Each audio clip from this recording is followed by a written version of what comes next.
Now, one of the issues that is surviving the corona distraction is the ongoing dispute between the United States Soccer Federation and their women calling for equal pay as the U.S. men's players. The long-running cry is that the USA women are more successful, having won 4 of the 8 Women's World Cup titles, while the USA men's team never passed the quarterfinal yet.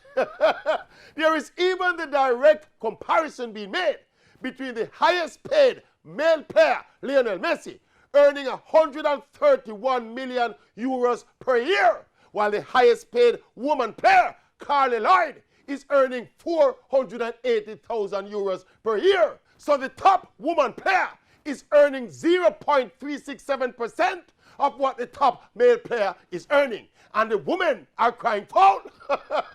And on the face of it, it smacks injustice. After all, Carly Lloyd has won 2 World Cup titles. And we know the World Cup thing going Messi already.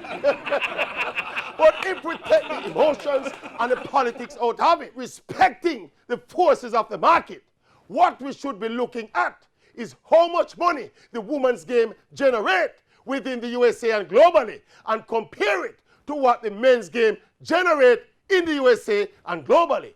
And then do the maths. Don't just watch Messi money. That will mad you. But ask the question, how much money does brand Lionel Messi generate compared to what brand Carly Lloyd generates? Do the maths and then we talk some more. Do the maths, do the research and then we talk some more. Good.